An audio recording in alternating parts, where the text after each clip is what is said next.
It's how to grow from 0 to 50K a month, just like I did.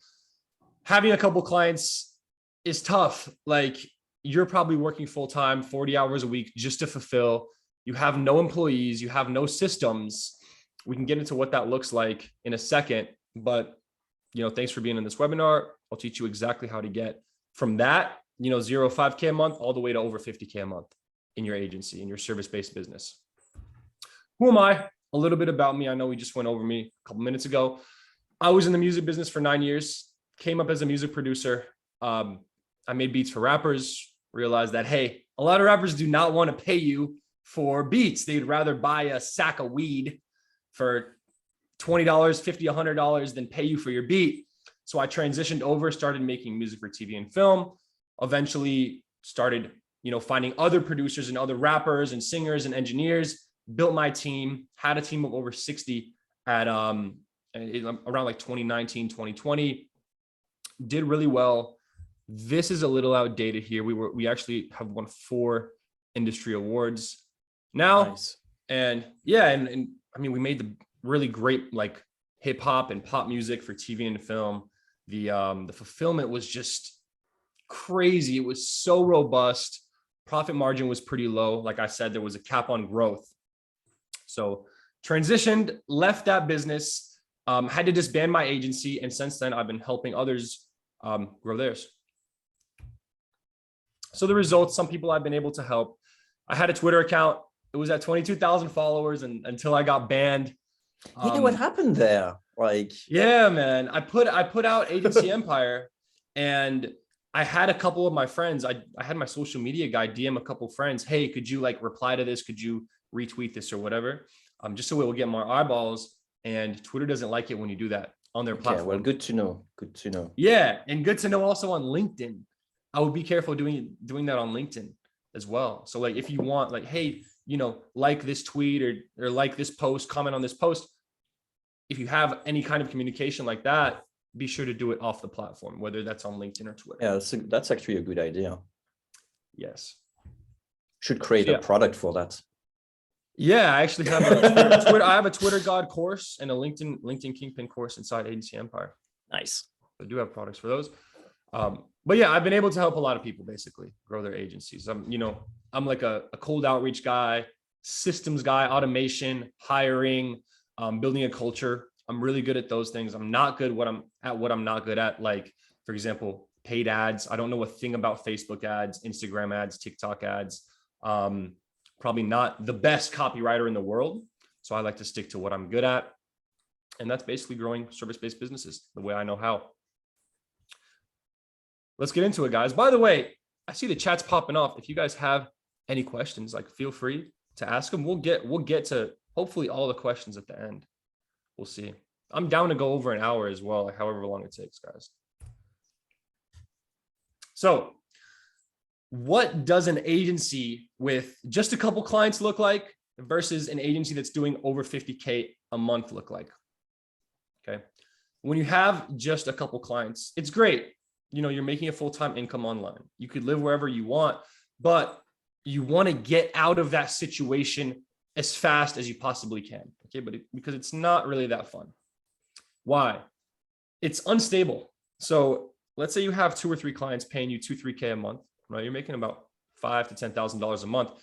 If just one of those clients leaves, your life can be turned upside down, right? You have all these fixed costs.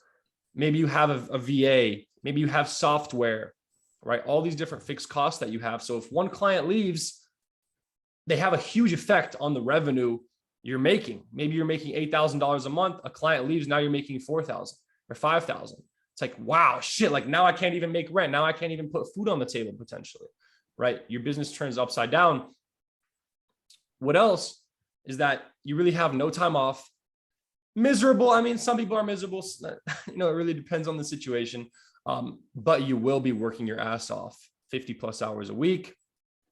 Personally, I'm more of a lazy entrepreneur. I would rather work my ass off to get projects off the ground and then systemize and automate the absolute shit out of, hopefully I can cuss.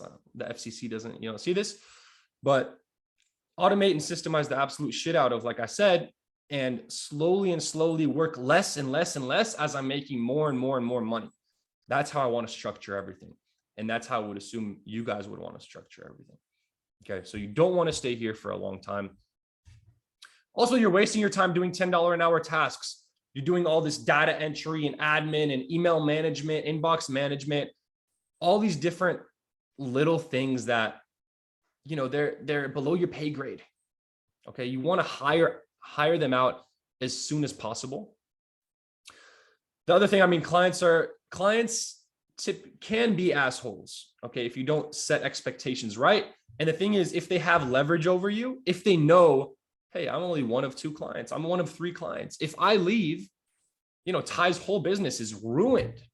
Okay. If they know that and they have that leverage, a lot of the times it's just human nature that they will take advantage of it, and they're going to treat you like shit. And they know that you can't do anything about it. Okay. So they're going to abuse their leverage, and they can be assholes. They know that, hey, whatever I do to Ty, he's not going to be able to fire me. Okay. So that's not a good situation to be in. You also might be stuck at your 9 to 5, or just stuck without reaching your potential. I mean, you know, time is ticking for anyone. I know I have a couple of friends, sadly, growing up who passed, family members too early. So you might think you have time. We all might die tomorrow, which, you know, I don't think we're all going to die tomorrow. That would be weird. That'd be really, you'd have to, you know, look into that. This webinar might have something to do with it, but no, knock on wood, you don't know when you're going to go. So me personally, it's all about speed. I never want to be stuck at several clients. I always want to be moving forward month after month, getting better, month after month, delegating, month after month, making more and more money, improving, building systems, automating, hiring, all that good stuff. So you never want to be stuck. You want to be going quick, right? Scaling quick as fast as possible at really a sustainable rate. So obviously scaling too quick, especially at the start, not a great idea. But after you have several clients, you have a proof of concept, you got great results, you have testimonials and case studies that you got from these clients, then you could go and scale pretty quickly. Okay. So this, compared to an agency doing 50K a month, if you set it up right, and if you have a good business model and a good niche, this is what it can look like. Basically, the systems and employees do 99% of the work while you sit on a beach sipping pina colada. Okay, it really depends on how you set up the business. You want to systemize, you want to automate everything. You want to have good margins. You want to have a great offer. You don't want to have a 1K a month retainer. Okay, you want to make $3,000, $5,000, $10,000 or more a month per client. Okay, so that's why I would go performance-based, do more of a rev share model compared to a cheap retainer. That's important. You're in full control of your life. So there's unlimited options. You're making 50K a month, let's say 30, 40% profit. So you're making probably $15,000 to $20,000 a month. You could really do whatever you want. You could live anywhere. You could do whatever. You have all this free time. You could work on other projects. You could work on the most crucial tasks to scale your agency here. Okay, no more $10 an hour tasks. Now you're only working on $500, $1,000 an hour tasks, which, what are those? They look like systemizing, automating, building a culture, business development, partnerships, networking, things like that, things that are just like super, super leverageable. Okay. And then growing from 50K to 200K a month is a lot easier from 0 to 50K a month. Okay. Going from 0 to 50K a month is hard, especially as a beginner breaking through. And then 50 to 200K, you just have to keep doing what you're doing, basically. Okay. You've already cracked the code. Just keep doing what you're doing, systemizing, hiring, delegating, partnerships, a lot of distribution you have to do. It's pretty simple. Achieve top 1% success, which I know all of us want to do, especially like as a man. Like, you have to have a purpose, a mission. Just if you look at Maslow's hierarchy of needs, the fourth, I don't know if you guys are familiar, but these are like 5 different things that we need in life as humans to really be fulfilled and happy. The 4th need is ego, right? So it's how can I describe this? It's esteem and respect amongst your peers. It's wealth. It's freedom, right? It's self-confidence. And all these things, achieving that success will contribute to that. Okay. And then also you have a powerful network and community.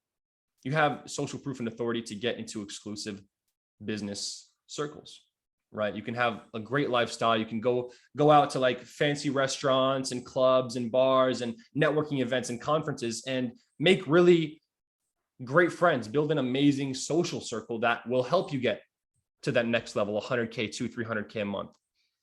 Okay. So those are the differences between an agency with just a couple clients, maybe doing a couple $1,000s a month up to about 10,000 a month, to an agency doing 50K a month. Now let's get into how to build one. So there, I think in this PowerPoint, there are like 4 or 5 different aspects of scaling an agency to 50K a month. The first one is lead gen.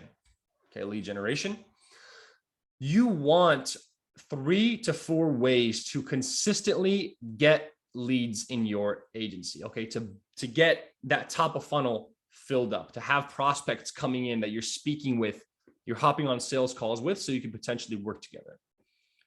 And one of those ways is cold outreach. Okay, there's cold outreach, which is you reaching out one-on-one. It's not you using MailChimp or Active Campaign like I do for my email marketing stuff and emailing 10,000 people at once. No, it's you emailing one person at once. It's B2B cold outreach. It's either email. We'll get into this now. It's basically, you could do a few things. There's one, you can do cold email, or you can do LinkedIn outreach. You can do outbound calls. You can do each of them separately, or you can combine a couple. You can combine 2 or 3 or 4 different ways together, and that's called omni-channel. Okay, so that's what I would do. That's the most effective way of doing lead generation. That's the most effective way of booking sales calls with prospects that would potentially want to work with you, potentially want to become clients. Okay, so cold email, you can combine cold email with LinkedIn outreach, outbound calls, and creative outreach. Depending on your niche, you can also do Instagram DMs, you can do Twitter DMs, Facebook DMs, Reddit. Think about where your prospect is, and how you can reach them on a one-on-one basis. Okay, wherever they are, if you can reach them on a one-on-one basis and you can automate that process, or at least semi-automate it. I wouldn't completely automate it. It doesn't work that well. You need to at least personalize it a little bit. Think about that. And most likely you'll be able to, if you can reach them there, you can add that to your omni-channel process, right? And like I said, you can do each of these things separate. So if you do cold email and you email 100 prospects, you might book 2 sales calls. But if you do cold email, which means emailing 3 or 4 people, emailing someone 3 or 4 times, combine that with LinkedIn outreach, have like use a software like Expandy. And for cold email, obviously use QuickMail.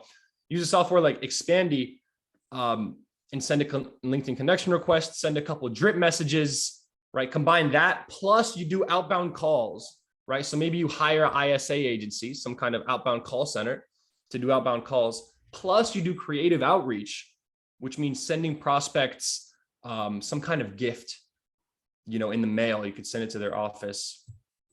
For example, you could send, what's a good idea?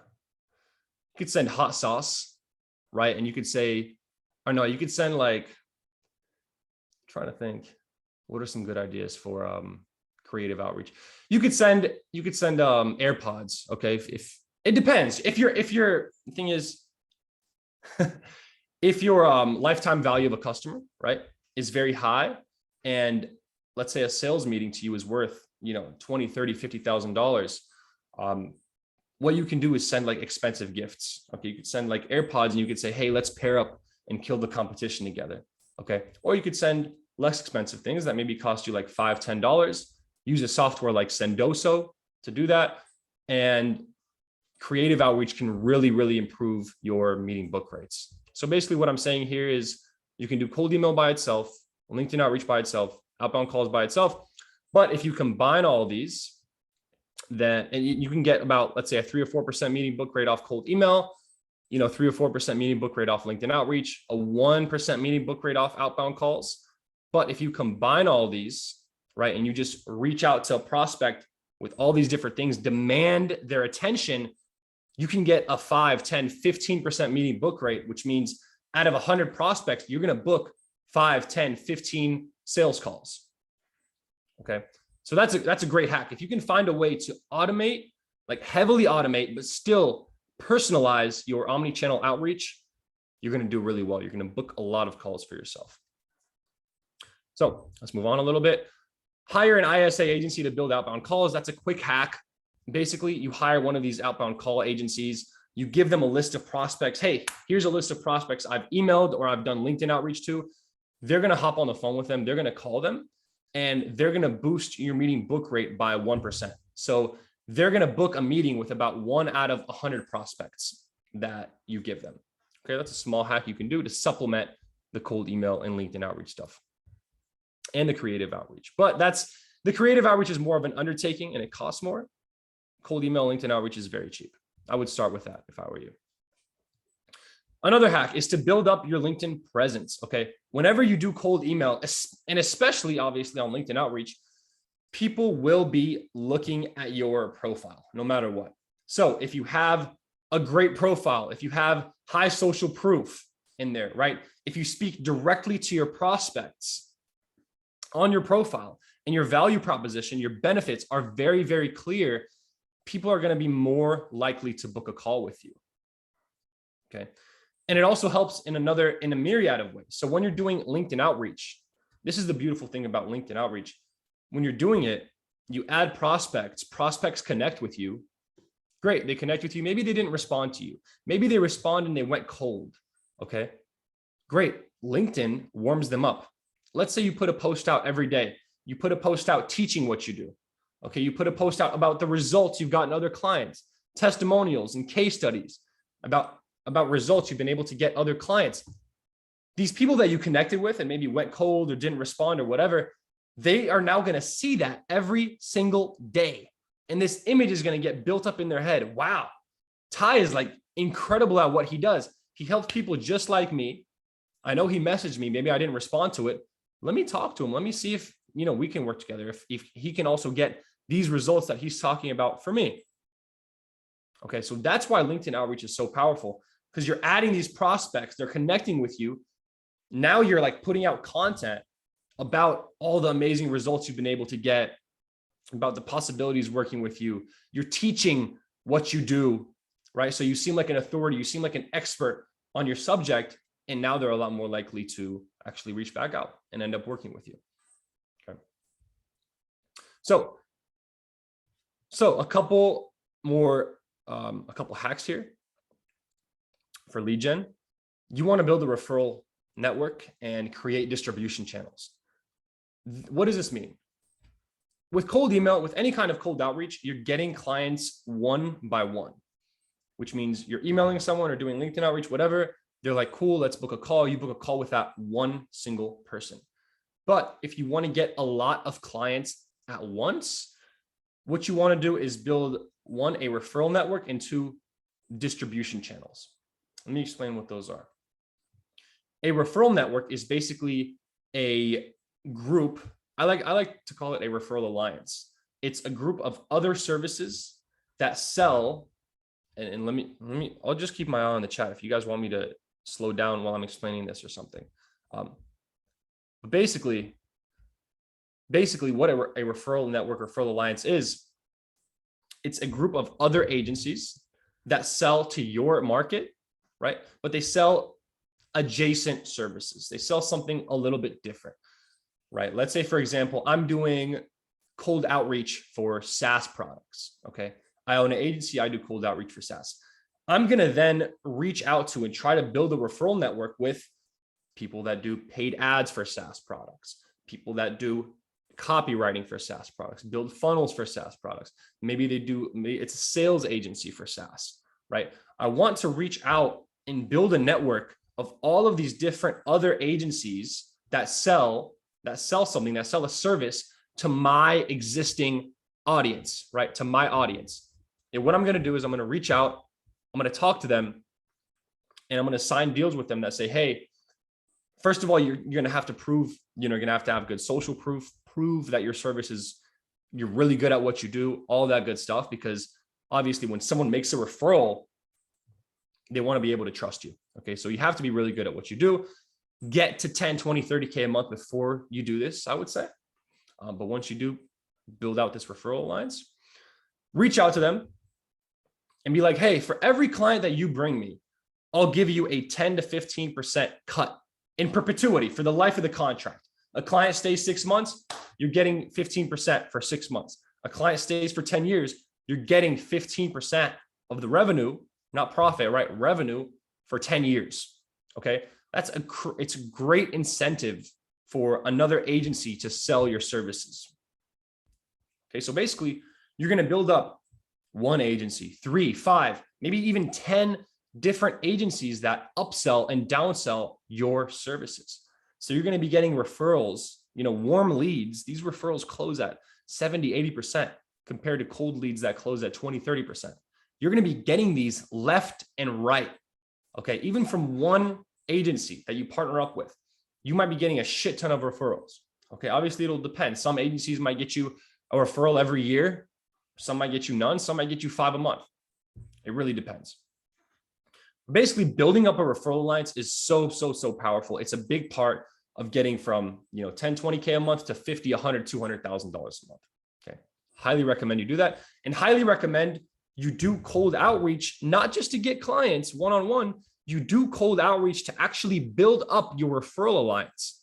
The same way you go out and you try to get clients one-on-one or one by one doing cold outreach, you do the same exact thing, but your messaging, your value prop, what you're trying to pitch here is not, hey, become my client. You're trying to pitch, hey, pitch my services. You'll make a 15% cut. And what we do is incredible. How about you pitch my services? How about maybe I upsell and downsell your services? We create this partnership together. Okay. So that's what a referral alliance is.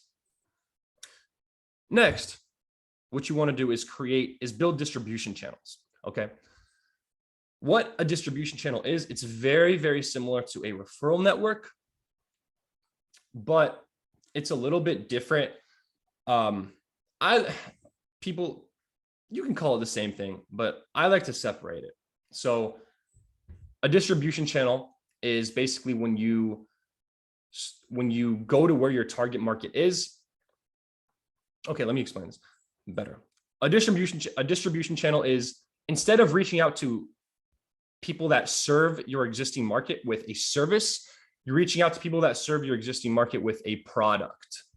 Okay, so basically anyone who sells courses to your existing market, anyone who has a community in your existing market, anyone who has a software company that caters to your existing market. You reach out to them.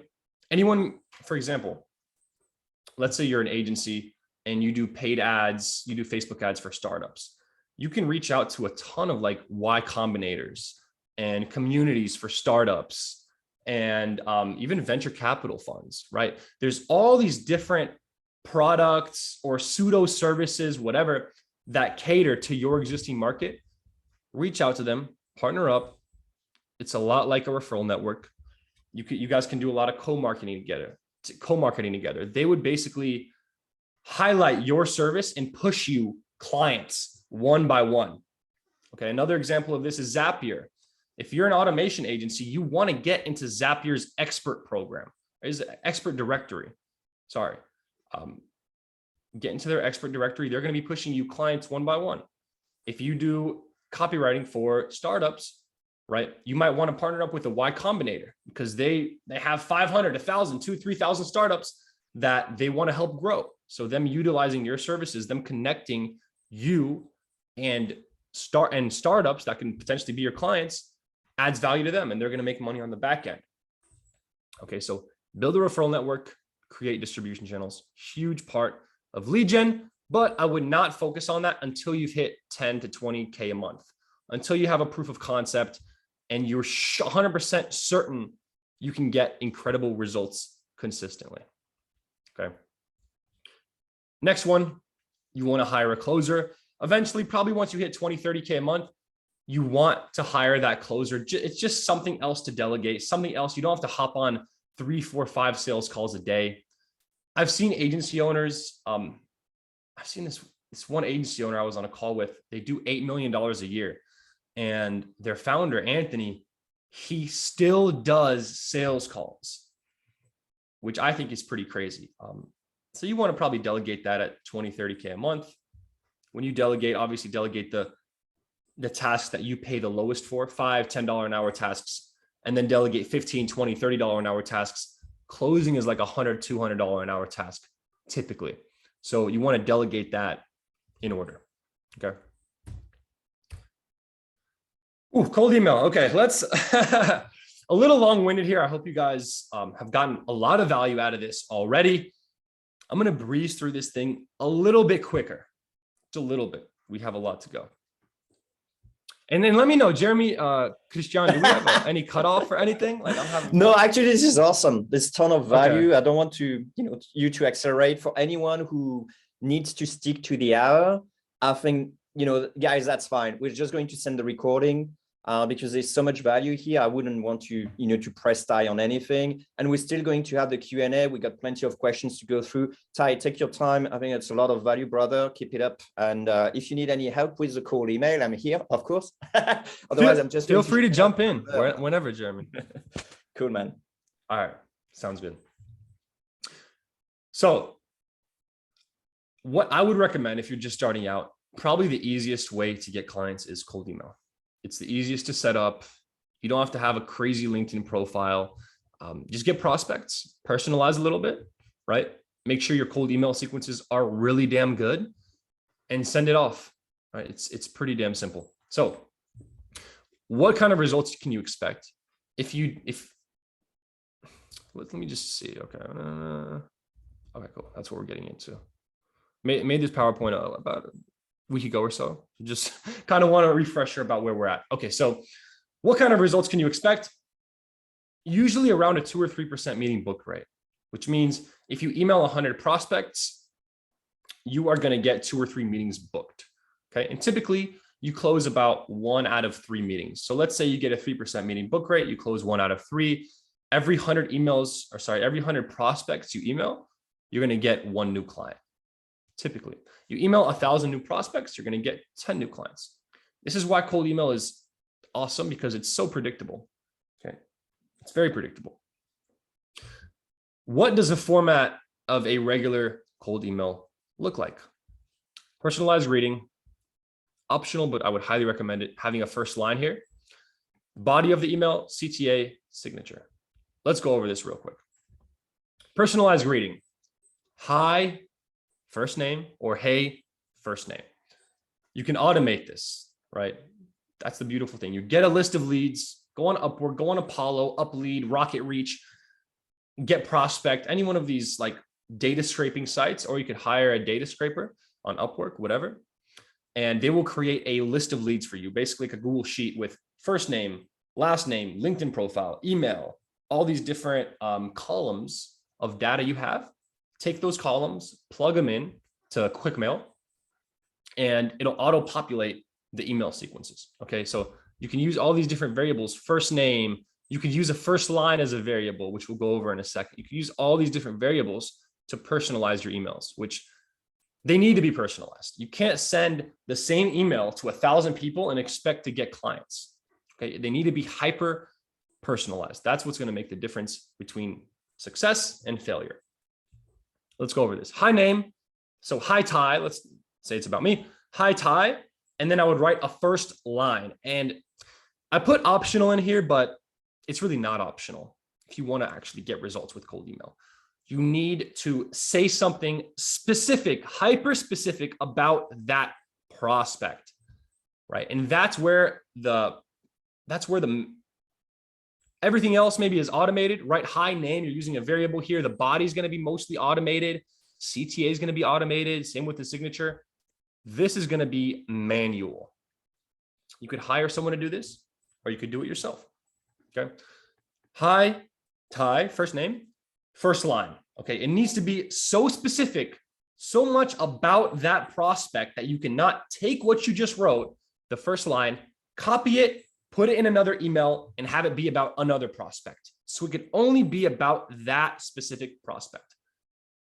Let's say, for example, I'll make one about me right now. I'll make up one about me. Hi, Ty. Fortnite is probably one of my favorite video games. I saw you did 2 songs for them. That's awesome. Great. Who else can you say that about? Nobody. Okay. It's a personalized compliment.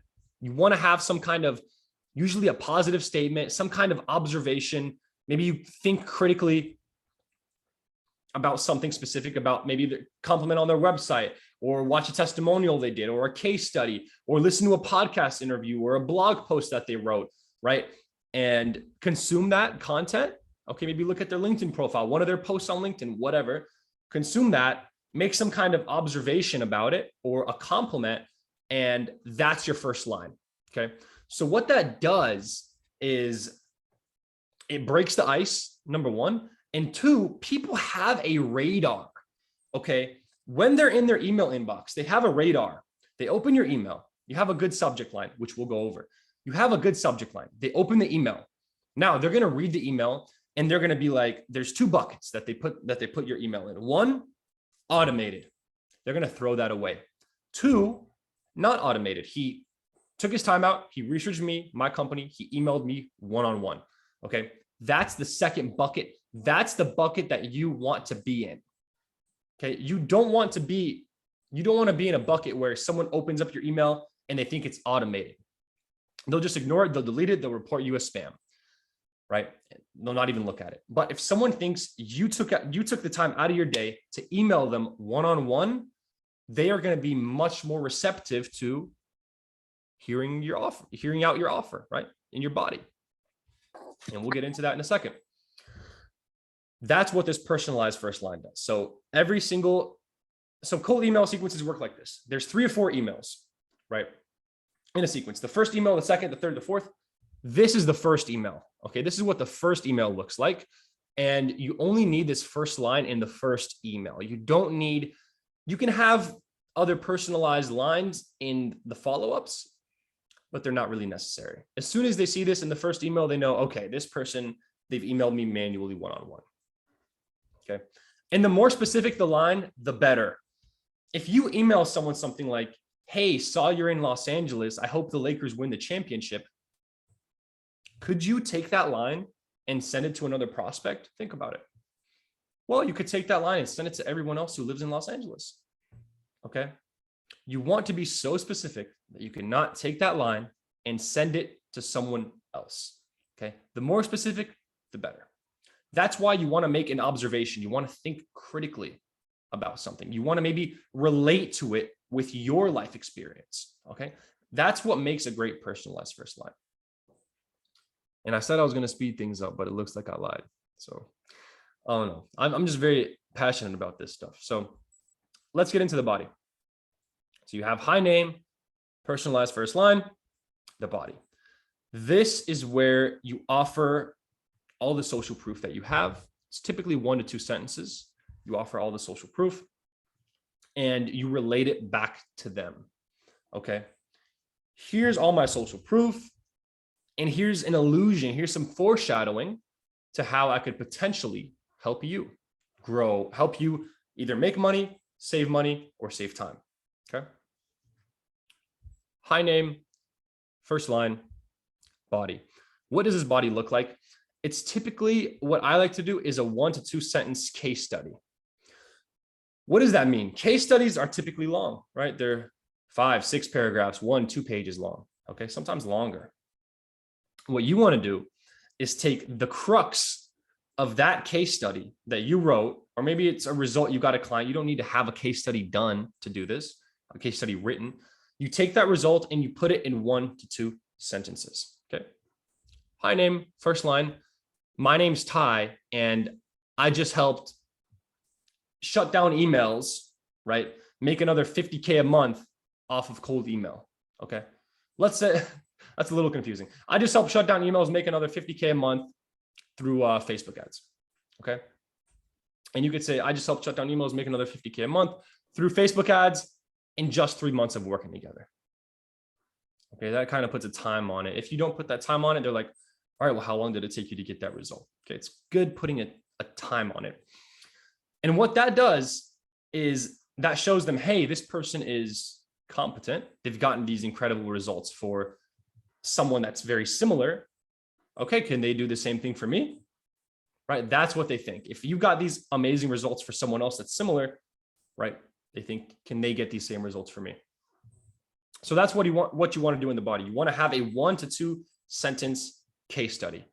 And then the CTA is simple. Jeremy, I think you guys have like a swipe file of like 100 email CTAs or something that I saw. Yeah, with low commitment to high commitment. It's kind of useful when I'm not quite sure what CTA I should use. So you could get it at quickmail.io/cold-email-CTA. Beautiful. Yeah, thanks for the plug, man. Absolutely. So I actually love that. I mean, obviously I know about it. I downloaded it. I got all the emails and everything. Your like series of 8 emails I think you guys send. So Sweet. Yeah, I love that. I mean, guys, I would cop that. It's free. Get it for free. And then your CTA, basically what you're doing is you're asking for some kind of commitment, right? Typically you're like, you could have a CTA like, you free next week to talk about this, or you can, one of my favorite CTAs is let's talk, period. I just put let's talk. If your offer is so strong, and that's the thing, your offer is going to dictate your success. If your offer sucks, you can have the best cold email with personalization and this and that. It's not going to do well. Okay. If your targeting is off, if you target the wrong people, you have a great offer, you have a great email, but you target the wrong people, it's not going to do well. If you have a great offer and great targeting, but your cold email is maybe not that personalized, right? It's maybe not the best, you could still have a lot of success. Okay. So it really depends. Your offer is the most important thing here. If you don't have a great offer, focus on that first. Okay. But a CTA, you're typically asking for some kind of commitment. Let's talk, or should we chat? Let's hop on a call next week. Should we hop on a call next week? Do you have 15 minutes to talk about this in the next couple of days? You could also set like a time constraint, which is what I like doing a lot. I'm like, I have like 30 minutes on Tuesday at like 2 p.m. to talk about this, right? Or I have a couple hours next week to talk about this. What that does is it makes you seem more valuable. If someone can talk all day and all night, right? Oh, I can talk about this anytime you're free next week. I can talk about this. I can get on a call. I'll drop everything for you. It makes you seem very low value. Okay. That's not good. If you're perceived as low value, they'll be like, he's probably not very good at what he does. The people that are the busiest, that don't have that much time to talk, that are the highest value, typically their offer is better. Typically they're going to get you better results, right? Makes sense. I got a hard stop in 2 minutes, Ty. No, I'm kidding. Oh, oh shit. We have a lot of slides to go through. So no, I'm it's not even sure. I'm not even sure in 2 hours. I was just trying to show my time is very valuable. I'm kidding. Go ahead. Sorry. Ignore me, everyone. No worries, Jeremy. Appreciate the humor. So you have that CTA asking for a commitment, and then you have a signature. This you don't really have to add. I mean, you're going to have it like a default signature in Google Workspace or whatever email provider you use. And it actually is important to have a good signature because it helps email deliverability. It helps you get past that spam check, right? Something helps you get past Google putting you into spam or promotions. And what you want here is very simple. Full name for me, Ty Frankel. Position at company, right? I'll put founder at Agency Empire. And then you want to put your phone number and your address. Okay. You could put a random address. You could put your company address, whatever. If you don't want people knowing where you live, it's fine. What that does is that it gets you past Google spam check. It gets you past their filters. It puts you into the inbox. It really helps with deliverability because if you think about it, a scammer is not going to put their phone number and address in their email. Okay. They want to remain anonymous. They don't want you to know where they live. They don't want you to be able to call them. Okay. So putting your phone number and address into your signature is just going to help a little bit or a solid amount with email deliverability. Okay. Very simple. You set your signature up once, it's done forever. You don't have to touch it. Okay. So what do you need? What are prerequisites for cold email? You need an irresistible, unique offer. I actually have a course about this called Easy Money Offers inside Agency Empire, where I just explain exactly how to build an incredible offer. Everything from scarcity, urgency, mitigating risk, right? What kind of deal structure, retainer, performance-based, revenue share, project-based, whatever. Building that offer that people can't say no to, okay? It's very important. You need that, just like we spoke about in the last slide. What you also need is warmed up domains, okay? You don't need this with LinkedIn, but you do need it with cold email. What does that mean? That means if you buy your domain to, and first of all, this is very important, do not cold email at mass. Don't send 20, 30, 40 cold emails a day. 5, 10 a day is fine. Don't do it off of your main domain. So if my domain is agencyempire.to, I want to buy a couple other domains. This is what I've actually done. agencyempire.co. I'll buy agencyempire.net.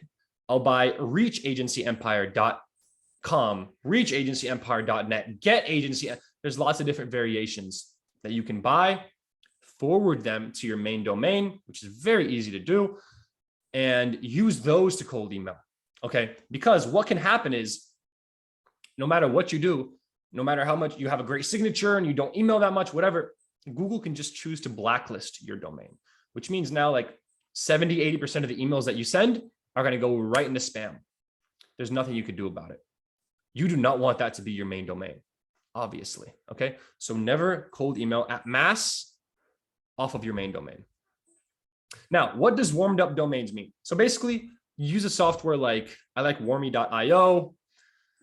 There's a couple other ones. Warmy.io is a good one. I don't know if QuickMail, do you guys have that free one? You could even use it for free, man, with QuickMail.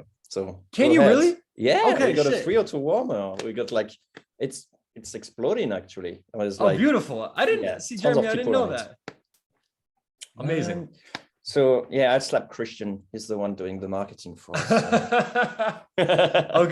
Okay. So QuickMail, I guess, has a great warm-up tool. You're going to sign up to QuickMail, hop on the warm-up tool for 2 or 3 weeks before you send one single email. And what that's going to do, it's going to email other people, right, that are using that warm-up tool back and forth. And it's going to have like these conversations that are custom. And that what that does is it primes the domain and it teaches Google, hey, this is a domain that's active. It's actively being used manually, right? It's not scam. It's not any bullshit. It's a real active domain. And then Google's going to, your deliverability is going to rise. And then within 2 or 3 weeks, it'll be ready to start cold emailing from. Okay. So that's, if you want to cold email right away, you could do that actually. I mean, sign up to QuickMail, use their warm-up tool.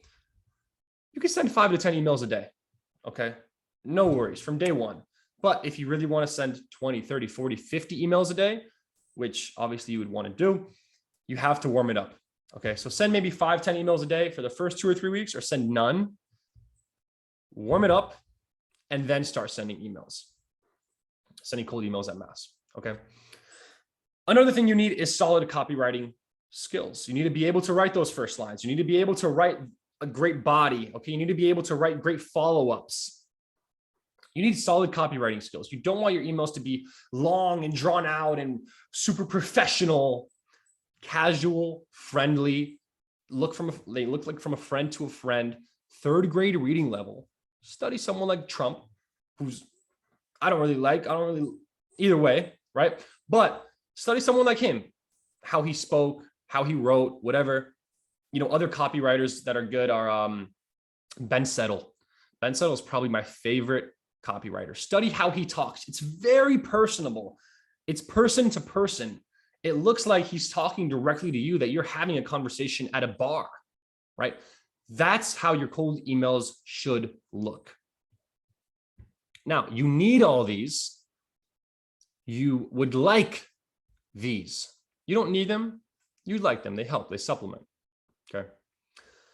Case studies, testimonials, real accomplishments, real results you've been able to get clients, right? Cool, big corporations and clients you were able to work on together on some kind of cool project, awards you were able to win. Okay. These things you'll showcase in your emails. You also would like a LinkedIn brand, content, and built up authority. Okay. Man. So what I would do, build up your profile. I made a full course about everything LinkedIn. It's called LinkedIn Kingpin. It's inside Agency Empire. And I'll give you guys a free month to check it out. Hop in there for a month and leave for all I care. I don't care. Take the courses and leave. What you want to do is you want to build up your LinkedIn. This will help a lot because anyone you cold email is going to look you up before they reach back out, before they book that call. They're not just going to be like, oh, whatever, looks good. I'm going to book a call, spend 30, 45 minutes talking with this guy I don't even know. They're going to look you up. They're going to find your LinkedIn. Imagine your LinkedIn having 50 connections, no content, not really filled out well, a default profile picture, okay, compared to 20,000 connections, okay, personal brand. Your content pops off every day, 200 likes, 500 likes, 1,000 likes. You're teaching people what you do. You're showcasing your results and your testimonials and all this stuff. You have an incredible LinkedIn profile, a great profile picture, a great cover image, a great tagline. They're all consistent with one another, okay? You have inside feature, you have some case studies or testimonials from clients, right? Inside the about section, you're speaking directly to your prospects, okay? They are going to be way more likely to book a call with you just because of that social proof. Now, another way you can build up authority, they're going to Google you. You can hop on podcasts and explain what you do and some of the results you've been able to get clients, add a lot of value. You can write blog posts or have blog posts written about you. Okay. There's lots of different ways you can build up your content. Build up your authority. LinkedIn is probably the easiest way. That's the lowest investment. You would like those. You don't need those to book calls. They help you. They help you get more meetings. So then we just go over this last part. We'll skip it. But here are the results you can expect if you have a great subject line. So subject line dictates open rate, personalization and offer and targeting, right? Dictates reply rate. And then those same things dictate the call book rate. Okay.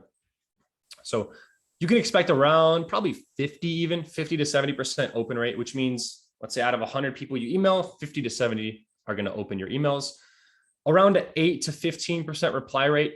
Again, you can get a 3% reply rate. You can get a 30% reply rate, but these are the typically average. If you're good at cold email, these are typically good results, good average results. 8 to 15%, which means out of 100 prospects you email, 8 to 15 are going to reply.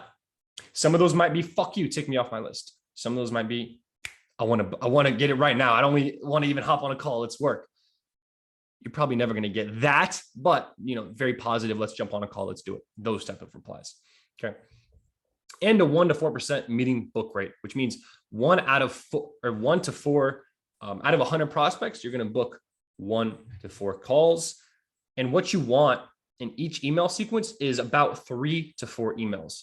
That's what I would recommend. Then again, you could have an 8 email sequence. Okay. An email sequence that's 8 emails long, 10, 15.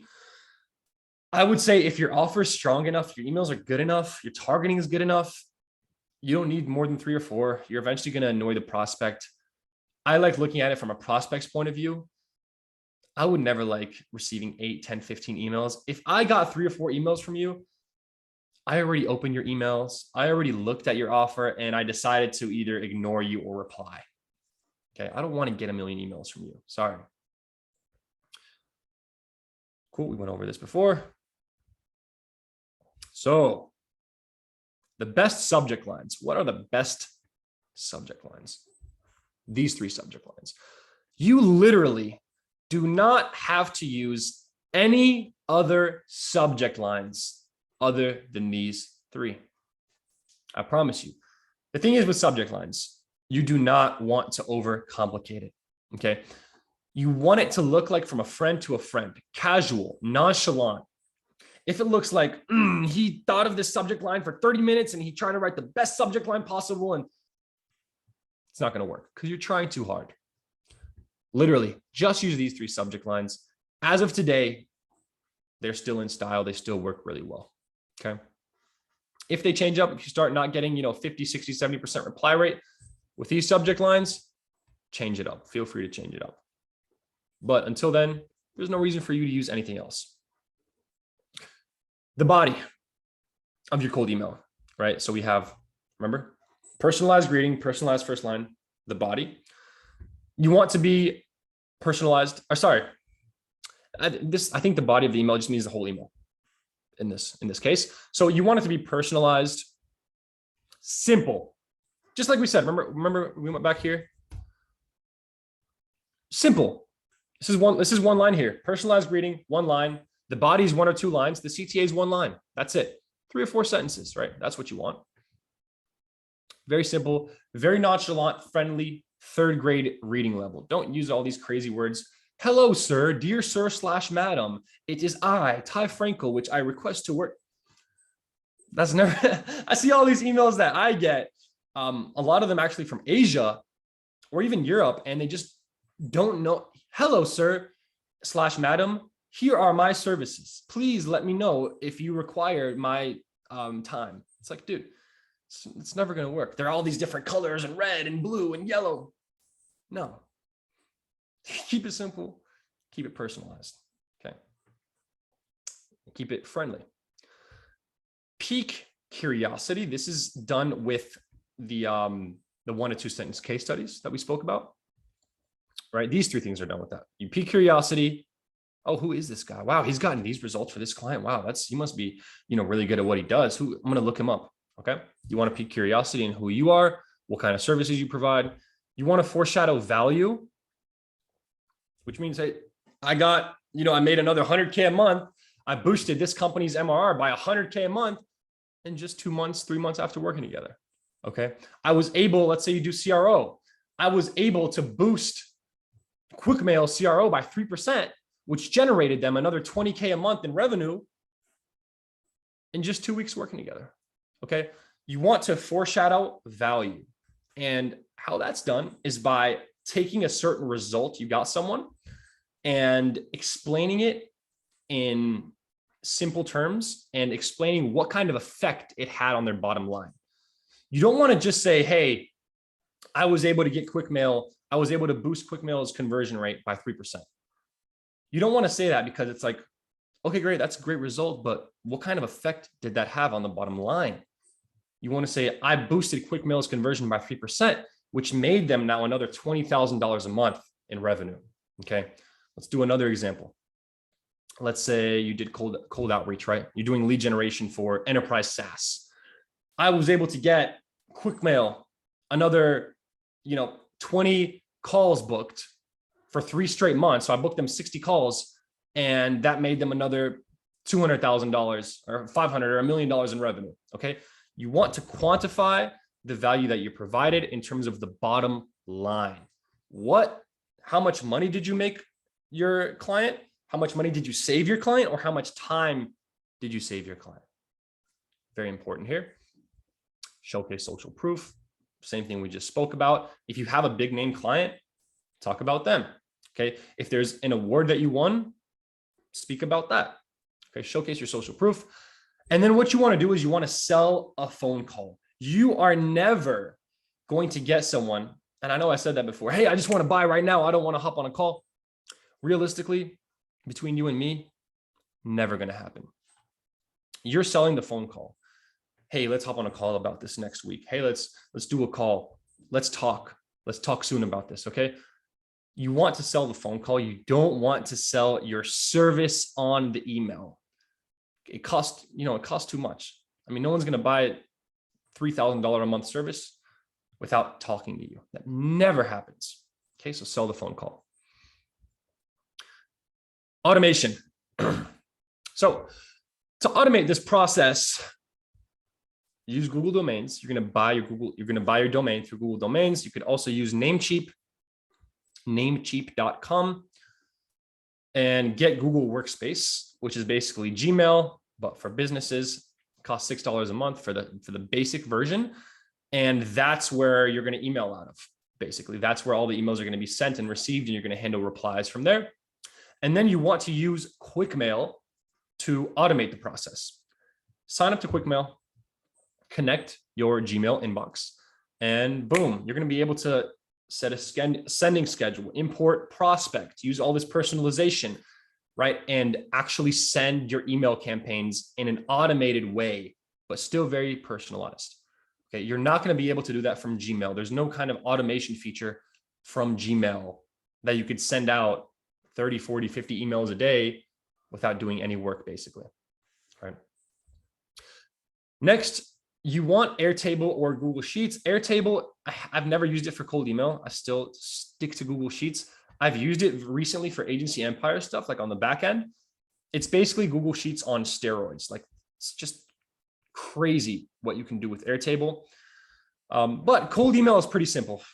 All you need to do is get a list of leads with prospects, people that you want to potentially become clients for you, and plug it in. You know, basically you have all the prospects in there with their variables, export the CSV, plug it into QuickMail, and be able to send the emails out. And next, you want a warm-up tool. So QuickMail, as I just learned 5 minutes ago, QuickMail has one built in. So you're not going to need to pay extra for that. Okay. Oh, this is a long, we're already over an hour here. This is crazy. We haven't even got, all right. I'm going to seriously breeze through this, guys. Appreciate the time. We're what, like 25% of your presentation? Yeah, I think like 25. Holy shit. We're going to be here all day. Let's breeze through this. So some hacks. PS line. Okay. What does that look like? Let me go back here. Personalized greeting, body, CTA. You might have your name here. What I like doing is having my name, Ty, and then you have those little 2 dashes. You have your signature under that. Under your name, you could have a PS line, right? And that PS line is personalized. You could say something like PS, for example, if it was about me. PS, checked out Agency Empire. It looks like you're really helping you, all these like hundreds of thousands of agency owners get amazing results, right? You want to add another personalized line as a PS. And what that does is it really, really, really boosts your reply rates. The thing is, people don't do that. They an easy solution. So they don't use PS lines. They're like, I don't even want to personalize. They don't even do this. They don't even do the personalized first line. So if you have a personalized first line plus a PS line, you're going to stand out in the prospect's inbox. Okay. You want to have some form of risk reversal. Potentially, you could have this. It'll up your reply rates. It'll up your meeting book rates. What does that mean? A risk reversal is when you work with the prospect and you work with the client and there's like no risk for them. For example, if someone pays you $3,000 a month on a given it's not performance based, there's high risk there. You might not get them results. They might pay you 3 months in a row, $9,000. You haven't gotten them any results. Okay. So what you want to do is be like, hey, if I don't get you X results, I'm going to give you a full refund, or I'll put the $3,000 back in your pocket plus another $1,000. That's how sure I am that I'm going to get you XYZ results. Okay. So have some form of risk reversal. Something else you want in there is, instead of using the company name, for example, let's say Shutdown Music. This is my music agency. Instead of calling it Shutdown Music, right? Call it SDM. What that does, remember we spoke about getting past people's automation radars at the start. A lot of people automate their cold email, right? A lot of people maybe have these personalized first lines, but I haven't really seen anyone speak about or even do this where they abbreviate the company name. If it was QuickMail, maybe you do QM. Let's say you were emailing Jeremy, you're cold emailing Jeremy. He's going to know what QM is. Okay. I'm going to know what SDM is. I'm going to know what AE is, Agency Empire. Use that company abbreviation. And what that does, that further solidifies the fact that, hey, you took the time out and you manually reached out to this person. It's going to boost your reply rates. Maybe not by 100, by 10, 20%, but maybe by 0.5%, maybe by 1%. Okay. That's a big difference. You want to have an easy money offer. basically a great offer. You want to have, like we said, risk mitigation, risk reversal. You want to have urgency. You want to have scarcity. You want to be performance-based, right? You want to be unique. You want to solve an excruciating pain, a real problem. And a good piece of that is the scarcity. I don't know why it's different here. It's on another bullet, but scarcity is a good part of that. And that scarcity is means that, hey, there's not, for example, in one of your follow-ups, you could say, hey, name, just checking in, taking on another 2 clients this quarter, and I have like 7 calls booked for this week.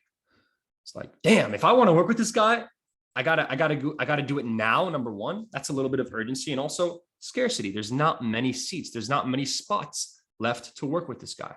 Okay, that's another small hack. You could plug in scarcity and urgency to your cold emails, to the initial email and to the follow-ups. So PS line, risk reversal, company abbreviation, an awesome offer, scarcity and urgency. Obviously, those are parts of easy money offers, but you could really highlight those in the emails. Next. All right. Keep saying I'm going to breeze through this, but I keep lying.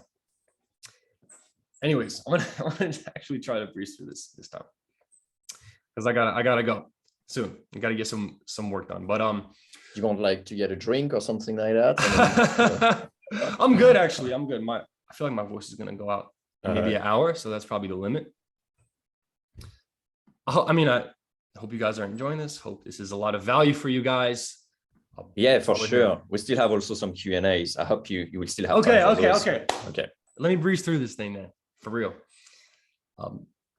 Scaling number 2. Okay, so that's the first thing, lead gen. We started speaking about that an hour ago, but that's the first aspect of scaling.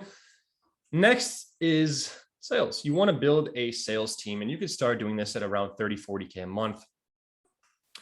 Building out a team. You could hire one closer at the start to close sales for you. Eventually you hire another closer every 50 or 100K a month, whatever. Hire another closer. I mean, one closer could do so many calls a month. You probably won't even need more than one closer until you hit a couple 100K a month. Okay. Hire a closer and set up systems for that closer. Set up systems on how to hire closers, on how to judge what they do, whether that's, hey, get this certain close rate, whether that's listening to their calls, right? And judge, hey, you set the frame really well. Hey, you controlled the conversation really well. Maybe you didn't have a great, background, or the lighting wasn't good, or you didn't lead as much as you could have led, or you didn't really present the offer in a good light, whatever. Have systems for judging them. And then obviously record the calls, so you could listen back and they could listen back and they could improve. And you could also, you have your finger on the pulse of whether your closer is actually killing it for you or not, right? Not just with results, with actually, hey, listen to being able to listen to the actual calls. Number two, you want to arm your closer with assets. So give them your pitch deck, give them your pre and post call drips that you have. And what a pre and post call drip is, sorry, don't give them your pre and post call drips. What a pre-call drip is when you hop on a call with a prospect, they book a call with you. And what you do is, let's say they book a call through Calendly or another cal.com, whatever. You have 2 or 3 emails that go out to them before you have your call that, hey, here's a case study for a client. Here's some testimonials. Here's a podcast I was on. Here's some of our typical results, right? So when you're on that call, when you eventually get on that call in a few days, you've already sent them emails with and really warm them up. So now your closing rate is going to be a lot higher. And you could also do a post-call drip. After you hop on a call, you send them something similar. Okay. So you want to set up a quota. Okay. How many calls are you going to book, or how many clients are we going to get every month? How many clients are you going to close, and what we want your closing rate to be? You want to set that up. And then you want to incentivize properly. You can either go by percentage. So you can say, hey, every single client you bring on or you close, I'm going to give you 10% of revenue. Okay. Or you could pay per close, which means every single client you bring on, I'll pay you a fixed amount. That's what I would recommend. Obviously, these 10 to 30% numbers are really high if you have a high LTV. If you make $50,000 on average per client, you're not going to pay your closer $5,000 to $15,000 per close. It doesn't make any sense. What I would recommend is pay per close. Typically, the average closer demands, average good closer about $300, $500, $1,000 per close, and they make nothing if they don't close someone. So that really incentivizes them to close as many people as possible. Okay, their incentives are lined up with your incentives. You both want to close clients. 3, onboarding. This is a very important thing in scaling. You want to set up touch points with clients, especially on the phone. Okay, so you want to have a kickoff call, bi-weekly or monthly call, and you want to record every little thing, because if a client says something and 3 months later you're like, hey, they demand something from you, you're like, hey, well, we can't do that, you said this. They're like, no, I didn't say that, what are you talking about? Well, here's a recording, check out this Dropbox, 4 minutes, 3 seconds to 4 minutes and 9 seconds. You did say it. You did. So you want to have that proof. And you also want to be able to train your team. Okay, what did we do well on this kickoff call or on this bi-weekly or monthly call? What could we improve? What did we do well? What didn't we do well? You want to have that there. You want to be able to go back and listen and constantly be improving. You want to be in a state of constant improvement in your agency. Okay. A kickoff call is the first call you have with the client to kick everything off, to introduce yourself, to introduce your team, to kind of set expectations and boundaries and the project timeline and things like that. And then the bi-weekly or monthly call, one call every 2 to 4 weeks, typically, is just to check in, make sure everything is going right, ask the client if they have any questions, comments, concerns, all that good stuff. Okay. Next, and you want to basically create an onboarding process. That's why we say automate and systemize it at the end here. Have this be like a 5, 10, 20, 30 step process. Okay. So I know this guy, Dave Miz, he owns an email marketing agency. He has like over 100 steps in his client onboarding. So it can get very, very granular. Okay. Next, you want to set up transparent reporting. There are different reporting apps like Agency Analytics. I'm sure there's some that are specific for paid ads. I'm sure there's some that, I don't know, Jeremy, does QuickMail have any reporting stuff that you can like export? No, well, you can obviously export raw data. And in fact, we had to do that because pretty much every agency has a different way of showing the data. Like we even asked like recently, hey guys, do you want like a client portal so you can, demo your stats and stuff like that? And everyone was like, nah, no, we prefer to do it this way and this way. It's like, okay, it's really difficult to actually find something that pleases them all. So any generic app that, let them actually do their own stats or their own metrics actually works better. But yeah, they can get the raw data, of course, in QuickMail. Beautiful. So I assume you could automate that with Zapier and Integromat, and you don't have to touch it. That's the beautiful thing about all this. You and just about agencies in general, you want to automate and systemize as much as you possibly can. So either the employees are doing the work, which that's the second option. The first option is that robots are doing the work. Why? I don't want to get into this too, but people cause friction. The more people you have, the more things can go wrong. The more automation you have, a robot's not going to fuck something up, right? Zapier can mess something up, but then you just go fix it, run everything through Zapier one more time, and you're good. The more automation you have versus people, and I know it's not PC, people want to hear it, oh, you need to hire, you need to pay so much, which you really do. But you'd rather have more automation and less employees than the opposite as an entrepreneur, right?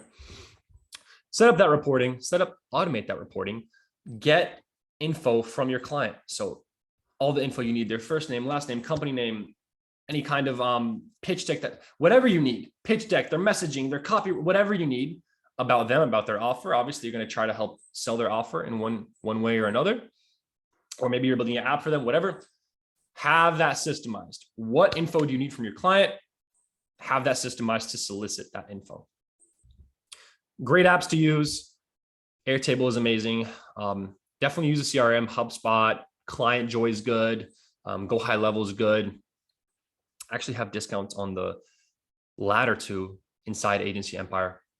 Loom is great to be able to systemize stuff. Like you can just screen record, and then Zoom to hop on client calls. Okay, and you could obviously, just like this call, it'll record automatically. You can set up your options so it records automatically. Next, you want to establish your expectations. Okay. I'm not going to respond to you on the weekends. I'm not going to respond to you at 3 a.m. Your main point of contact is Chelsea. Maybe it's not me. Maybe I'll only be there here and there to check in on everything, right? Talk to her. For the first 2 months, don't expect any results, right? A lot of stuff for cold outreach, that's typically how it goes. For the first month or two, don't expect any results while we warm up, while we A/B test, optimize, all that good stuff. Set the expectations, set boundaries, do that really well, and systemize this. Have a document where you have all your expectations. Have a document where you have all your boundaries and maybe you have a timeline, a project timeline. This is what I used to have in my previous agency, a project timeline, day 1, day 5, day 14, day 24. Have a PDF of that, send it to your clients. Very simple. And like I said, automate and systemize as much as possible. Back in my previous agency, I had an onboarding process that was 21 main steps.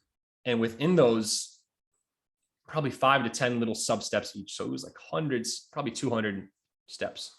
And literally, when you systemize, you want to literally systemize every little thing you possibly can. Every little thing you possibly can. No stone left unturned. So I think we are moving a little faster through this. Good. Scaling, the 4th step is fulfillment. So you want to, what does it say? Leverage irresistible offer. Okay, so you want to have a leverage irresistible offer to maximize your margins. What does that mean? You want to have, instead of 5, 10% margins, you want to have 30, 40, 50, 60% margins, which is very possible. And you're not going to do that with a $1,000 a month retainer. You're going to do that with a performance-based offer. You're going to help someone make a lot of money and take a cut. Let's say I help a company make another $200,000 revenue a month. I take 10% of that. I'm now making $20,000 a month off that one client. That's what you want. $20,000 a month is very realistic, but maybe not for every single client. But you want to make at least $3,000, $5,000, $10,000 a month per client. How do you maximize margins? Like I said, have that performance-based offer. You only want to bring in clients that you're sure you can get results for, so you don't waste your time. And there's 2 different aspects to an offer, to fulfillment. There's info and there is labor. I would add systems and automation to the info part, right? So these are things that you create once, systems, automation, info. You create once, you distribute them to all your clients, right? Or you use them to fulfill for your clients. The second thing is labor, actual time that you have to spend getting results for your clients, actual time that anyone on your team has to spend getting results for your clients. You want to minimize the labor and maximize the info, okay? Maximize the info, systems, automation, minimize the actual labor, because the labor is what's going to cost you more. The labor is what's going to cause issues. The labor is what's going to hold you back from scaling. Ooh, boys is almost done over here. It's crazy. Next, you want to hire an account manager ASAP. And basically, client communication, I did not love doing that personally. Hire someone that does that. Set up systems for them. Make sure they have the environment to succeed. And basically, they will be they'll be talking to clients. They will be handling all client communication. And then eventually, if a client goes crazy and gets super pissed off, or there's some kind of situation, they may need to call you in. But they're going to handle 99% of it. And an account manager can typically handle anywhere from 2 or 3 to even 7, 8, 10 clients. It really depends on your agency. It really depends on what you're doing. Next, you want to automate the fulfillment process as much as possible, like we spoke about. And then we just spoke about this as well. 1, 2K a month retainers will not really scale. You need, because there's so many fixed costs that you have in there. Your margins are going to be pretty low. You want to have high margins so you can allocate that capital efficiently. Like I said, focus on info, focus on systems, automation, info, right? Try to minimize that labor. Make 3, 4, 5K, 10, 20K a month per client. And you do that through performance-based revenue share. Or you can do really high retainers, right? And that can work really well, especially if you mitigate risk. Hey, if we don't get you X result, we'll give you a refund. Okay. It's typically easier to sell a retainer like that.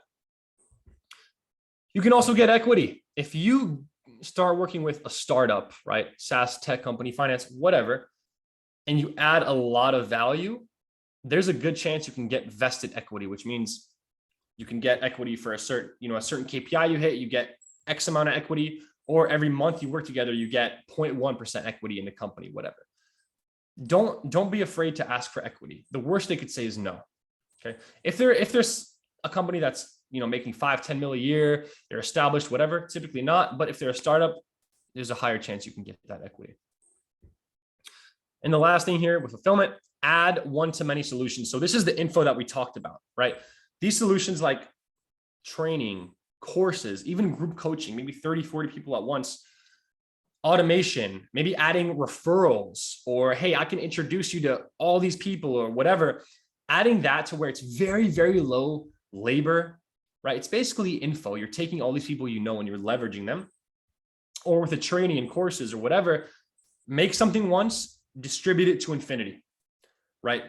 Systems, automation, training, courses, referrals, you get to know people. You make something once and you distribute it to infinity. That's a very leveraged aspect of your offer.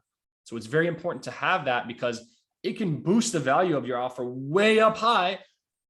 And the margins on that the expenses are nothing, right? For training, for courses, making referrals to people. For the training and courses, you make it once, you're good. For the referrals, you just send an email, okay? But it could add a shit ton of value. Let's say you're a SaaS company. Let's say you're doing paid ads for SaaS. You could, send them referrals to copywriting for SaaS, web dev for SaaS, whatever else they need, even make a commission off that. Okay, introduce them to maybe other people or distribution channels, right? You could be like, okay, you're selling your SaaS product to this market. I know lots of other people that sell to that same market. So let me introduce you to, and maybe you could work out a deal where they sell your SaaS to their clients, to their customers. It costs nothing to do that.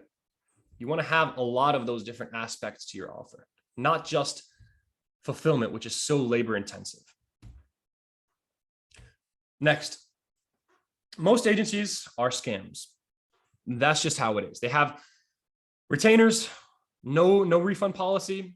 They bring in a client for 3 or 4 months, make $10,000, and they don't get them any results, and the client gets pissed and leaves. Unfortunately, that's how most agencies work. Those agencies are built on acquisition. So the more clients I can bring on, the more money I'm going to make, since they don't stay for long. You hopefully don't want to do that. That's, first of all, it's not sustainable. Second of all, it's very scummy. It's very scammy. You want to build your agency on retention, right? What that means is you want to bring clients in and you want them to stay with you for years. Okay. For years, for 2 years, 3, 4, 5, 10 years. That's going to make you the most money, which means you need to actually get them great results. And you don't want to bring in clients that you don't fully believe in, you're not fully confident in, that you can get great results for. Okay. So how do you retain clients for years? And that's how you build a sustainable business. And that's how you get a shit ton of referrals too. Eventually, if you keep getting amazing results for clients over and over and over again, you're not going to need a cold email. You're not going to need to run Facebook ads. You're just going to get a shit ton of referrals. So how do you retain clients for years? Establish expectations from day one, just like we spoke about. Hey, for the first 2 months, don't expect any results. Okay, we're going to do XYZ, which is why you're not going to get those results. But in month 3, you can expect this. In month 4, you can expect this. Establish those expectations from the get-go. Next, you want to get great results. Simple and straightforward. You want to kill it for your clients. Next, you want to scale horizontally, which means instead of, okay, I'm going to take my existing service and go try to find new clients, take your existing clients and provide them a new service. That could be done in 3 ways. The first way, you just refer it out. Okay, you have another agency that does an adjacent service and you just refer them, hey, work with these guys. I'll take my 10-15% cut. We'll call it a day. Second thing you can do, white label another agency. There's all these white label agencies out there that do SEO, Facebook ads, whatever you basically need. take them, act like it's you can act like it's your service, but you're not doing any of the fulfillment. And you charge, let's say you charge $5,000 for their service. You pay the white label agency $3,000. You're now making $2,000 a month off doing basically nothing. Next, you could actually do the service in-house. Okay. And obviously you need a lot more bandwidth to be able to do that. If you're doing SEO and now you want to add Facebook ads, that's a whole, you need to build new systems. You need to hire new people, all that good stuff. That's going to make you the most money over the long run, but I wouldn't focus on that until you're well into the 6-figure a year mark, or sorry, 6-figure a month mark. Because it's just so robust. There's so many, it's a brand new company, basically. It's a brand new division inside your company. Okay. So don't try to, another thing here, don't try to scale quick until you lock in your hiring, systems, offer, and fulfillment. You have a proof of concept. You have a clear plan on how to scale. And also how you retain clients for years, transparent reporting and project management. Treat them great. Okay. I created a course on this. It's called Client Relations. It's in Agency Empire. 45-minute course tells you exactly how to treat your clients, exactly how to make them stay for years. I worked with Universal Music since I was 17, 2016. I left them, so they didn't leave me. They wanted to keep working in 2021. Okay, we signed a 6-figure a year label deal. It's worth $200,000 a year, this deal. I started working with them on a song-by-song basis, $400 here, $800 there. Eventually that developed into over $200,000 a year. That's what can happen with your clients. Okay, maybe not that extreme, or it can be that extreme or even more, where you start working on a small basis and you just, now you do this for the client, now you do that. They're going to trust you. Okay, you kill it for them with one service. Now they trust you. Now, whatever else you bring in, they're going to trust automatically. Okay, so you can grow horizontally that way, where you just provide this service and this service and this service. Pretty soon you could be your client's whole marketing department and you could just white label everything. Okay, it's pretty crazy, but it can happen. Okay. Next, you want to maximize the LTV of an average client. You do that in a few ways. You reduce churn, which means clients stay for longer. They leave less often. You charge them more on a monthly basis. Like we said, scaling horizontally, raising the prices of your services. That's how you maximize the LTV. You don't want each client you bring in to be worth $100, $1,000. You want each client you bring in to be worth 6 figures over the life of their contract, right? Make sure they stay longer and make sure you're charging them more every single month. You don't need 100 clients to hit 100K a month. You don't. You can have 2 clients. You can have 5, 10, 15, 20 clients to hit 100K a month. The more clients you have on cheaper deals, the more employees you need, the harder it's going to be to scale. I would rather have 10 clients at 10K a month than 50 clients at 2K a month. Okay. It's way easier to scale 10 clients at 10K a month than 50 at 2, and so on. So, like I promised, I did go through it a little quicker. I had a really great time. I hope you guys did too. I see the chat is popping off. Would love to answer questions here for 15, 20, 30 minutes. All right. Well, what a ride. What a ride. I wasn't expecting that, but I mean, there was like lots of value dropped. So no reason to stop you there. The thing I'd like to do, if you still have it in you, is to ask you a few questions of people who actually joined at the beginning. And you guys just use the chat. I know a few of you probably didn't open the chat because when we're sharing screens, like full screen and so on, but we were trying desperately to get some engagement on the chat. Didn't happen. Anyway, you have the chat. If you want to answer a few questions, please feel free. I'm going to shoot with a few Q&A, and maybe we could do a rapid fire. That could be fun too, right? What do you think, Ty? You're up for it? I'm down for whatever. Nice. All right. So let's get a bit more juice. Let's squeeze a bit more juice out of you. Okay. So I got a good question. I think it's a good one. Actually, it's been pre-selected by us. What is the best niche in 2022? And the reason why the person is asking you, I know, is because they have the feeling that all niches, small niches, are all becoming saturated. What do you think? I think saturation is bullshit. I think if you're just like, this is the thing. Oh, I learned a skill for a month and now I'm going to go out and provide the service and I'm going to scale to $1 million. Like, no, you want to be so damn good at what you do. You want to be top 1%. Do you think the NBA is saturated, right? You need to be so damn good to reach the NBA. Do you think LeBron James thinks the NBA is saturated? Do you think, Steph thinks the NBA is saturated? If you're just that good at what you do, you're not going to have trouble finding clients. You're not going to have trouble building a business. So even in SEO, in anything that adds like tangible, real value. Yeah. And the thing with SEO is usually you could do SEO for B2B SaaS, under whatever kind of thing. So you could always niche down. So, all right, good one. What's the best way to craft a great offers for difficult services like SEO? So as we were talking. For SEO. Or other, if you have ideas, that's cool too. Well, you want to mitigate risk, number one. One way you could do that is have a month-to-month contract. I know with SEO, that's tough because it takes 4 or 5, 6 months to get results. Yep. Great. So have that 6-month contract and then have it go month to month after that. No big deal. Your clients will understand that. That helps mitigate the risk instead of having a contract that renews every year, 6 months.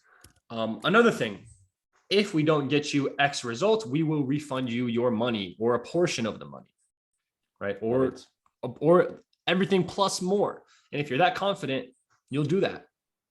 That's another way you can do it. You could add scarcity to your offer, just like we spoke about. You could add urgency. For example, a way to add urgency is like, you need to buy now. And why do you need to buy now? Right? There's a few different ways. I'm trying to think of this off the top of my head. One, you could have bonuses on your offer. Maybe those like courses, training, coaching, intros you can make, right? If you don't buy within 48 hours of the sales call, they disappear. You could have that.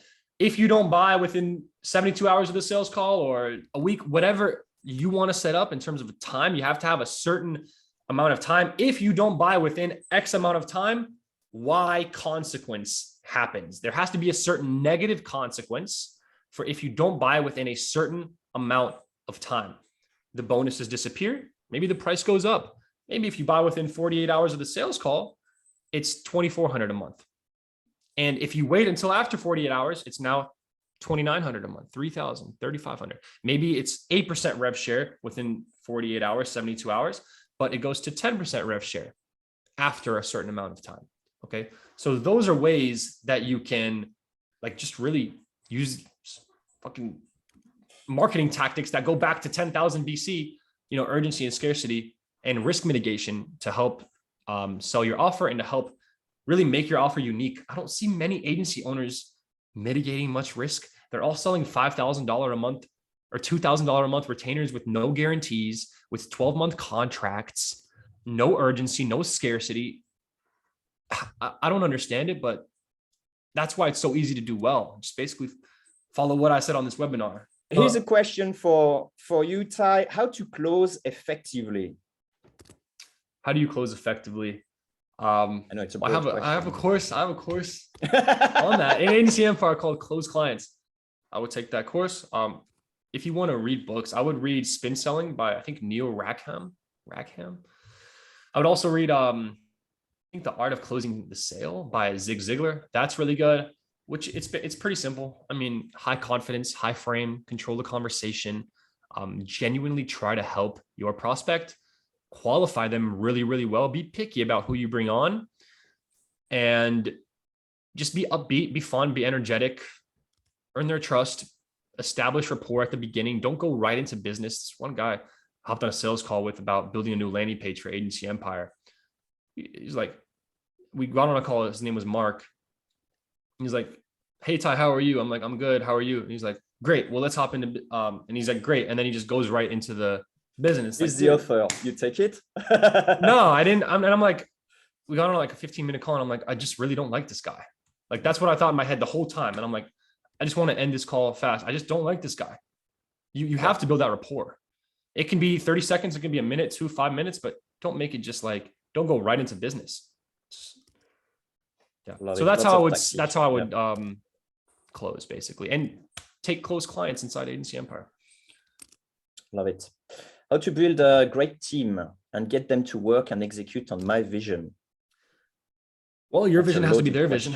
Yeah. You have to get buy-in. You have to build a culture. You have to have a purpose that you work for, something altruistic. You help the world, do X, Y, Z. You help out. For me, I want to help 10,000 agency owners make 6 figures a month. That's my goal. And I got buy-in from my team. They want to help me do the same. You want to have values, maybe 3, 5, 10 things that this is who you are as a culture. And we follow these values. For example, one of your values can be, and you could take culture 1 in agency empire. This is the beautiful thing about agency empire. You want to have 3, 5, 10 different things that everyone on your team agrees on and they buy into. One of those things that I have is speed, speed, speed. I call it speed, speed, speed. It's like the 6th value inside agency empire and my in-house team. And that's everything we do fast. We do not wait until 2 weeks from now to do something or a month from now to do something. If something is urgent, if something is high priority, don't say you're going to do it tomorrow. Do it now. Let's go. Let's speed it up. And you got to get buy-in. And if someone isn't performing up to that level, if someone isn't embodying that value, just be like, hey, is that speed, speed, speed? Are you like, are you embodying that value? Right. Another one for me is, what's another one for me? I don't know what it's called. I have to review. Basically, like everything that you create in-house, systems, automations, client communication, products, whatever you create, right? Little things that we have for agency empire. Are you proud enough to show that to your mom and dad, to your family? Okay. If you're not, go work on it some more until you are. Right? You have to have these 3, 5, 10 different values that you just get buy-in from your whole team. You build that culture. And then what you do is you want to interview based on values, right? When you hire someone, you test them on hard skills. Okay. So before you bring them in an interview, you give them, here's a creative writing test. Here's a data entry test. Here's a XYZ test. They pass those tests. Okay. They have the hard skills. Now you interview them and they have the hard skills. Now you just want to see if there'll be a cultural fit. Do you embody all of our values? So you ask them situational questions. Hey, if you turned in a piece of work and it was 80% of the way there, it wasn't really great, but it was good enough. Like, would you still turn it in? Would you go back and revise it? Does that, embody the value that I just explained, where you have to be proud enough to show your mom and dad? You want to ask them situational questions, how they would react in different situations and see if they would embody your values. If they have the hard skills, right, which means if you're interviewing them, they have the hard skills. You tested them, they passed. Now you're interviewing them based on culture. If they embody your culture, you bring them in, you're gonna hit right 70 to 80% of the time. You're gonna hire the right person 70 to 80% of the time. You can't expect more than that. The best companies with the best hiring systems and practices still mess up 20, 30% of the time. So that's how you build a team. Yeah, absolutely love it. And it's, so spot on. Like we have to reject a lot of people just because they were not culture fit. Doesn't mean they're bad. It just means like they won't shine. Yeah, it's brilliant. Exactly. Okay, 2 more questions. How to best leverage your personal branding to get clients down your funnel? How to best, build a personal brand. Are they saying like you already have an established personal brand? Yeah, the question is a bit fuzzy, but how would you go about establishing a good brand? Consistent content every day. I mean, I made Twitter God and LinkedIn Kingpin side agency empire, 2 courses, how to build on LinkedIn and Twitter. It includes how to build your personal brand. Consistency, post great content, speak in a 3rd grade reading level, be unique. Don't just post platitudes, actually have real value, have a real unique perspective, network, engage with others, show up every day, have a back-end email newsletter, recycle content, take the stuff you put on Twitter and change it a little bit, put it on LinkedIn, repeat what's best. You can use an app on LinkedIn like Shield and see your best posts, for every single day. And you can go back 4, 5, 6 months ago, delete those posts, repost the same, and they'll probably perform around the same. What else? Be a little edgy. I like being a little edgy. I don't like when people agree with me 100% of the time. I like when people don't like me. I like it. If people don't like me, it means I'm doing something right. As long as other people love me. If everyone doesn't like me, that's not a good, not a good look. Probably But the other extreme, if some, yeah. I want about half the people to like me, half the people to, or half, I want to polarize. What I like to, and you can get in a little bit of trouble doing this, and you could be more a little vanilla, and that's fine. But what I like to do is polarize. Either you love me or you hate me. There's no in between. That's what I like. So those are my tips. Love it. Ty, last question. It's a personal one. If you had to focus on one thing this year, what would it be for you? For me personally? Yeah, I think so. Yeah, I think that's the question. I want to build agency empire into a fucking beast and help like so many agency owners scale to 6 figures. And my goal is 3,000 members inside by the end of this year. Nice. And I want nothing else out there to be even remotely close to as helpful to helping agency owners scale for as cheap as it is than agency empire. And that's what we're doing.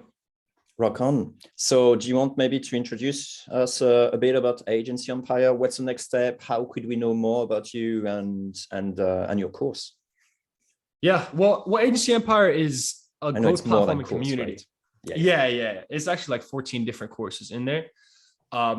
But about me, feel free to follow me on LinkedIn, Ty Frankel. Connect with me. I'll accept any connection requests that you guys send. Email me, shoot me if you have any questions, comments, whatever. Need help one-on-one. Like, I'm not gonna be able to just sit there for 10 hours a day helping you out. But I'm like, I love just helping people out for free. I'll give you like insight. I'll answer a question or two. I'm down. If you have any pressing matters, shoot me an email, ty@tyfrankel.com. That's ty@tyfrankel.com. Other than that, I mean, Agency Empire, baby. Like it's basically a growth platform and community for agency owners. You come in, it's over, I think 14 courses. We're going to build up to 30. Literally everything we spoke about, we go super in depth on in Agency Empire. There's discounts on over 25 software products. Go high levels in there. Typeform. Yeah, Typeform is in there. Expandy, Reply.io, Close.io, Process Street. Many requests is about to be in there. OmniSend, pretty much everything you need. Trying to get up to 50, 60 within a few months. There's community aspects. So awesome, like agency owners who are super ambitious and trying to build their own agencies. Man, there's service partners in there. Anyone who you need to hire, we've vetted the absolute living shit out of.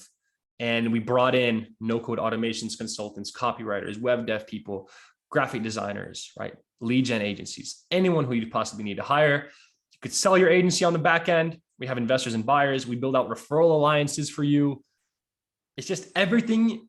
How I built this is like, I put out 3 courses last year and I'm like, cool, those were great. They did well. People loved them. But like, what's the way I could really help agency owners scale and like pretty much force them to scale? And this is what I came up with. Launched in October and been doing great. Well, on behalf of everyone, thank you, brother. That was really good to have you today. Absolutely. And I'm giving, actually, I'll give you guys a month free inside Agency Empire. If you're in this webinar, get a month free. Go to agencyempire.to and use the code AE QuickMail. So that's letters AE QuickMail, all lowercase, and you'll get a free month inside. Hop in. If you like it, feel free to stay. It's $98 a month. After that, if you don't like it, feel free to get out. No hard feelings either way. I think you'll like it, but we'll absolutely love it. Yeah. Brilliant. I'm gonna keep this quick, but what you want to do is you want to lead with value as much as possible. So what I would recommend, build up your LinkedIn a little bit, make it look good. I'm gonna speak directly to your prospects and then do either LinkedIn outreach, cold outreach, and lead with value. Be like, hey, name, first line, just like we spoke about. But instead of having that social proof in there, the 1-2 sentence case study, which you don't have, be like, hey, I was on your website, or I checked out your ads, or I saw XYZ, some kind of marketing material that you're putting out, or maybe you're a mobile app development agency and you looked at their app and they could improve XYZ, right? Let's say, for example, Facebook ads. I looked at your Facebook ads. I think you could improve, or here are some ideas that you could improve on, right? 1, 2, 3. Have 1 to 3 ideas. I would love to help you with this for free. Okay, let's hop on a call, whatever. An email that's kind of structured like that. And I actually talked about this in Cold Email King, one of the courses inside Agency Empire. Basically, lead with value, hop on calls with people, do a quick favor for them that gets them a quick win, a quick result, and do that in exchange for a testimonial, right? Do that in exchange for a case study that you could write about that client.